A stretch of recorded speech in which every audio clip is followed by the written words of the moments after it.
When you're using a software built by a home care owner for home care owners, this is how it happens. A few weeks ago, I told you here in this channel that those of you guys who are in Maine, there was a letter sent out for audits of the home and community-based providers, that they were going to request some documents, and they wanted all the agencies in the state of Maine to submit their staffing, the employee roster. If you were using our software, all you had to do was go to the report and submit the roster. Well, now some of you guys have been selected for the actual audit, and here's what they're looking for. It says that evidence that a criminal background check was completed through Maine Background Check Center. Well, if you notice that as soon as you hire someone in Softiya, it automatically adds the background checks that you need to do, and it will not let you schedule someone without actually completing, and it doesn't give you the option to delete it either. So right there, you passed the first one. So all you have to do is go print out the documents that you uploaded from Maine, number one. Number two, it says evidence that a check on the Maine Registry of Certified Nursing Assistant CNA registry was done. Again, this is one of the 6 mandatory background checks in Softiya. So all you have to do is go print out that document. Evidence of a valid certificate of training for CNA registry. This is if you hired CNA, obviously then you are verifying their licenses. That's that. Evidence to support that the PSS has completed the training. Again, if you hire PSS who are not certified, they need to finish their training within 9 months. Okay.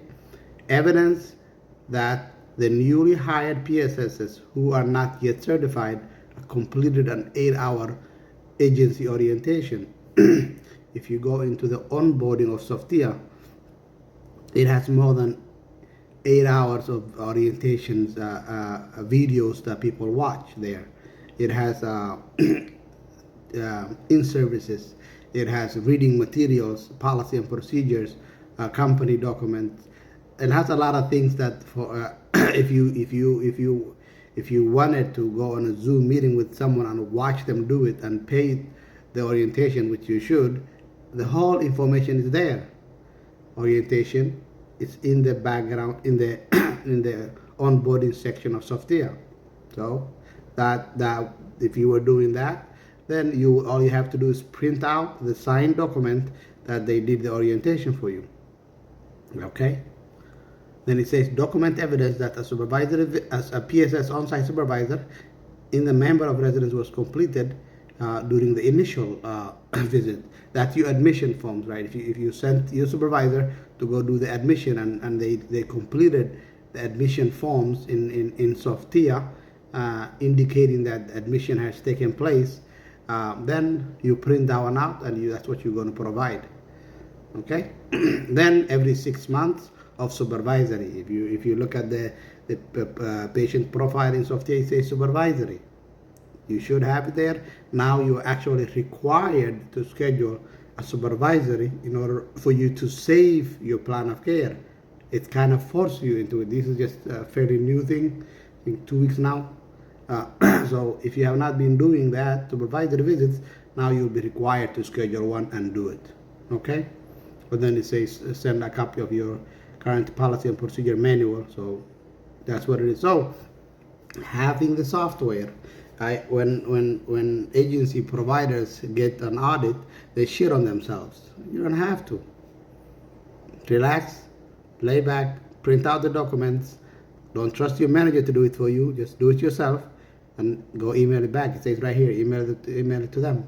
You just imagine if you had to go through papers and papers trying to find this information on profiles, personnel files that were terminated a long time ago and all that. This agency I'm reading, all of the documents were requested.